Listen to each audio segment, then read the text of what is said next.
students, welcome to our YouTube channel. So today we are going to start a topic that is multiple and factors. तो चलिए multiples and factors की बात करें. अगर मैं किसी भी नंबर कोई पर्टिकुलर नंबर से डिवाइड कर दूं कम्प्लीटली, वो उसका क्या बन जाएगा? फैक्टर. जस्ट लाइक मैंने 100 को 2 से डिवाइड कर दिया तो मेरे पास क्या गया? 50. Complete division. That is 2 is the factor of 100. Okay, मैंने 5 से 100 को डिवाइड करा तो वो भी क्या हो गया? उसका फैक्टर हो गया. 10 से करा तो वो भी क्या हो गया? फैक्टर. ठीक है, तो ये फैक्टर्स होते हैं जो किसी भी नंबर को कंप्लीटली डिवाइड कर पाते हैं. Okay, the second we are having multiples. अगर हम कोई भी दो नंबर लेते हैं जस्ट लाइक 2 इंटू 3 कितना आ गया? 6. तो मल्टीप्लाई करके जो प्रोडक्ट आता है that is are multiple. Okay, तो चलिए इसके बारे में हम यहाँ पर पढ़ने वाले हैं वन बाय वन. देखते हैं यहाँ पर. So here we are having that is first part multiples. Multiple is a number which can be divided by another number without leaving any remainder, or multiple is the number which comes in the multiplication table. Just like 6 की table देखिए, 6, 12, 18, 24, ये सब क्या है? इसके multiples. Then we are having factors. Factors में देखेंगे तो factor is that number of a given number which divides it exactly. अगर वो exactly उसको डिवाइड कर पा रहा है तो क्या और उसका फैक्टर होगा. ओके, चलिए तो यहाँ पर हमारे पास कुछ प्रॉपर्टीज है वो देख लेते हैं. There are some facts about factors and multiples. अब फर्स्ट पॉइंट देख लेते हैं. One is a factor of every number and every number is a factor of itself. तो देखिए मैं 1 से तो हर किसी को डिवाइड कर सकता हूँ, और जो हमारे पास जो नंबर है लाइक 2 को मैं 2 से डिवाइड कर सकता हूँ, 10 को 10 से डिवाइड कर सकता हूँ. ठीक है. Then we are having third property. For every factor of a number is it exact divisor for that number. तो जो फैक्टर होता है वो क्या होता है? एग्जैक्ट डिवाइजर होता है कि उसको कम्प्लीटली डिवाइड कर देता है. Then every factor is less than और इक्वल्स टू दैट नंबर. अगर देखिए मैं किसी को डिवाइड करना चाहता हूँ तो वो तो ऑब्वियसली उससे छोटा ही होगा और या फिर उसके इक्वल होगा. Next is the number of factors are finite. Finite means fix होते हैं. अब देखिए 10 है, 10 को मैं 1 से डिवाइड कर सकता हूँ, 2 से कर सकता हूँ, 5 से कर सकता हूँ, 10 से कर सकता हूँ. कितने फैक्टर्स आ गए? 5. 1 2 5 10, सॉरी 4. ठीक है, तो ये हमारे हो गए फाइनाइट. वे मल्टीपल्स आप जितना नंबर से मल्टीप्लाई करते जाएंगे, बड़े नंबर बड़ा नंबर बड़ा number, then you will have the multiple also. इसलिए मल्टीपल्स के लिए क्या बोला जाता है हमारे पास? इनफाइनाइट. ओके, देन आते हैं 6 पार्ट पर. Every multiple of a number is greater than और equal to that number. Multiple में इसका उल्टा हो जाता है, मल्टीपल या तो इक्वल होगा या फिर ग्रेटर होगा. Then every number is a multiple of itself. तो सबके देखो जो भी खुद नंबर है वो खुद का क्या होता है? मल्टीपल. क्योंकि अगर आप 1 से 6 की मल्टीप्लाई करेंगे तो क्या आएगा? 6. तो वो क्या हो गया? First multiple. Okay, next topic we are having prime numbers and composite numbers. So here we are having look at the factors of the first 20 numbers. यहाँ पर देखेंगे हमारे पास नंबर 1 1. 1 के कितने फैक्टर्स है? 1. नंबर फैक्टर्स कितने हैं? 1.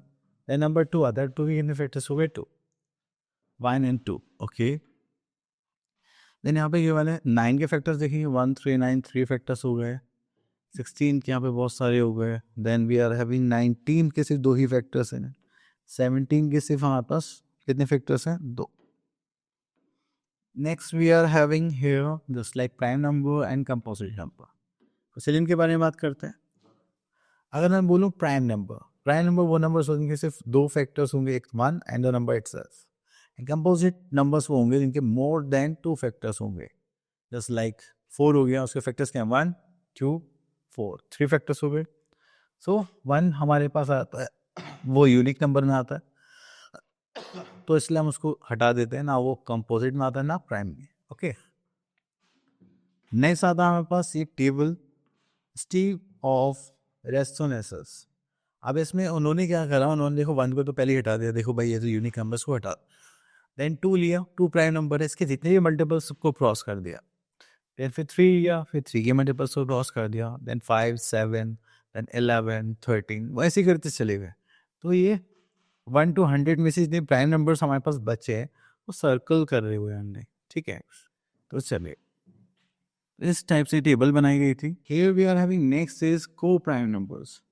को प्राइम नंबर्स कौन से नंबर्स होते हैं? जिसमें हमारे पास ऐसे 2 प्राइम नंबर्स होंगे इसमें कॉमन फैक्टर क्या होगा? कुछ भी नहीं होगा.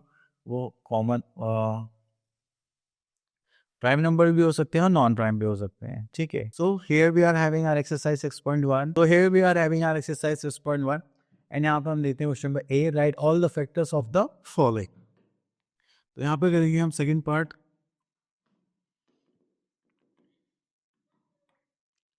तो यहाँ पर आता है हमारे पास 24 के फैक्टर्स में हमें यहाँ पर देखिए हम उसको किससे से डिवाइड कर सकते हैं, 1 से कर सकते हैं। 2, 3, 4, 6, 8, 12, 24। तो आप ये सारे नंबर से 24 को डिवाइड कर सकते हैं। ये सब क्या हो गए इसके factors. So here we are having our exercise and question number B. Write the first 5 multiples of the following. तो चलिए यहाँ से ले लेते हैं हम 7। अगर मैं 7 की बात करूँ तो फर्स्ट मल्टीपल 7 ही हो जाएगा। 14, 21, 28, 30. Okay.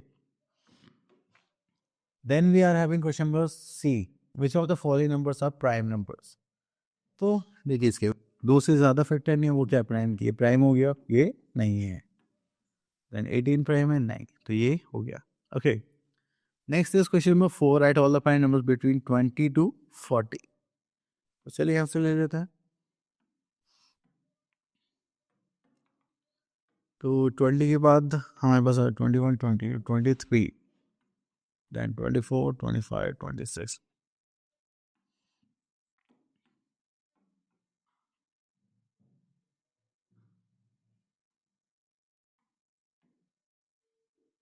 ओके, तो बस हमारे पास चार प्राइम नंबर्स निकल के आए हैं जो 20 से 40 के बीच में लाई करते हैं।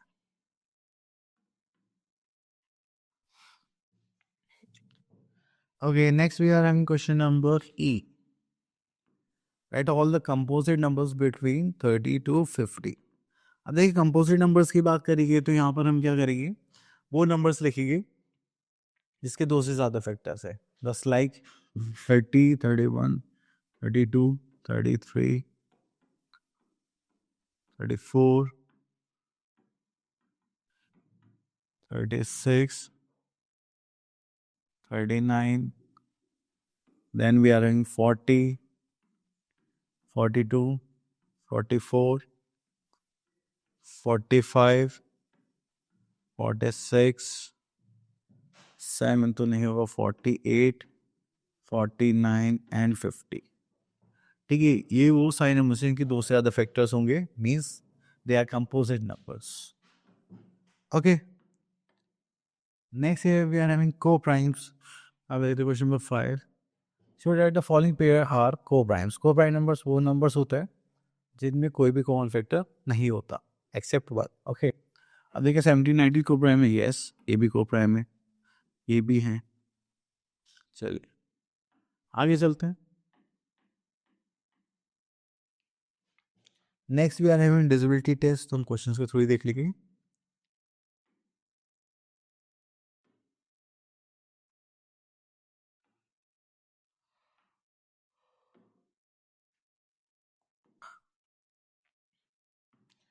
So here we are having an exercise 6.2 and now we are question number A.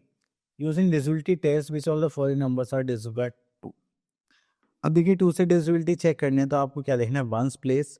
अगर वंस प्लेस 2 से क्या है, 2 से divisible है तो वो हो जाएगा, अदरवाइज नॉट।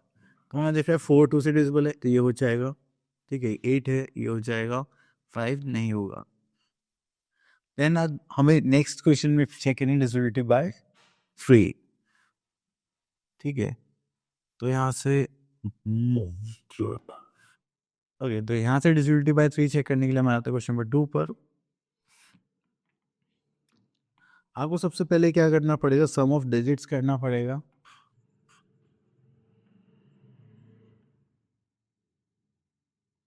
अगर हम सम ऑफ डिजिट्स की बात करें तो यहाँ पर आ जाएगा 7 + 1 + 3 + 4 + 7 + 2 करेंगे तो यहाँ पर आ जाएगा 10, then 20 and 4, this is 24, ठीक है। तो हो गया 24। अब ये क्या डिविजिबल है 3 से? यस, इसको हमने करा तो 3 से डिविजिबल है। वेरी गुड, तो ये भी नंबर पूरा 3 से डिविजिबल हो जाए। देन आते हैं question number C, divisibility by 4। अब देखिए, अब हमें लास्ट की 2 डिजिट्स को चेक करना है। अगर वो 4 से डिविजिबल है तो पूरा नंबर 4 से डिविजिबल होगा, अदरवाइज नॉट। अब ये 16 है 4 से डिविजिबल हो जाएगा, यस। अगर 54 है 4 से डिविजिबल होगा, नो। तो ये पूरा नंबर भी डिविजिबल नहीं होगा 4 से। Next, we are having D part using divisibility test. Which of the following numbers are divisible by 5? अब देखो 5 से डिविजिबिलिटी होने के लिए आपके पास 1 प्लेस पे या तो 0 हो या फिर 5 हो, उसके अलावा कोई भी नंबर होगा तो वो डिविजिबल नहीं हो पाएगा। देन आते हैं E पार्ट पर यूजिंग डिविजिबिलिटी टेस्ट। अब यहाँ पे देखना हमें 6, तो क्या हम 6 से इसको डिविजिबल कर पाएंगे? 6 से डिविजिबिलिटी के लिए आपको क्या करना पड़ेगा, इसको चेक करना पड़ेगा क्या ये 2 से डिविजिबल है और 3 से डिविजिबल है। अगर ये 2 और 3 से होगा तो 6 से भी ऑटोमेटिकली हो जाएगा। ओके, तो चलिए अभी टिक नहीं लगाते हैं।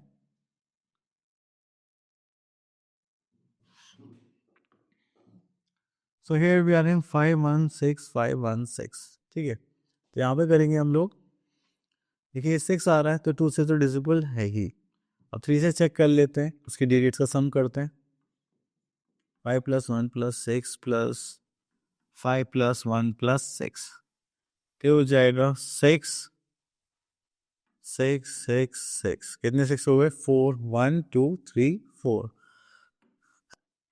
सम करेंगे दैट इज 24। क्या ये 3 से डिविजिबल है? यस। तो जब ये 2 से भी डिविजिबल हो गया, 3 से भी हो गया, तो 6 से भी ऑटोमेटिकली डिविजिबल हो जाएगा। Okay, next we are having divisibility by 8। तो 8 से डिविजिबिलिटी के लिए हमें क्या करना पड़ेगा? लास्ट 3 डिजिट्स को देखना पड़ेगा। यहाँ पे देखो 640 8 से डिविजिबल है, तो ये पूरा नंबर 8 से डिविजिबल हो जाएगा। अगर 9 से डिविजिबिलिटी चेक करनी है, जो हमने 3 वे प्रॉपर्टी यूज करी थी उसी को यूज करेंगे यहाँ पर।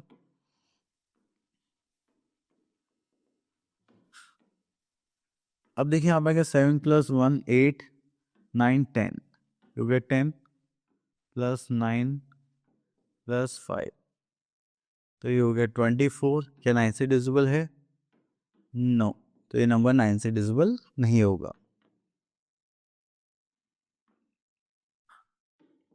Okay, next come to H part using divisibility test which are the following are divisible by 10। 10 का तो देखो सिंपल रूल है, 1 प्लेस पर 0 मिला तो डिविजिबल है, अदरवाइज नॉट। ठीक है, चलिए यहाँ पे थोड़े से क्वेश्चन देख लेते हैं क्या आप कह रही हैं हमसे। Question number 1, say whether the following statement are true or false of a number which can divided by 15। अगर ये नंबर 15 से डिविजिबल है तो क्या 5 और 3 से भी होगा? बिल्कुल होगा। Our topic is finish. I hope आपको टॉपिक क्लियर हो गया होगा। अब मिलते हैं नेक्स्ट वीडियो में। Till then all the best.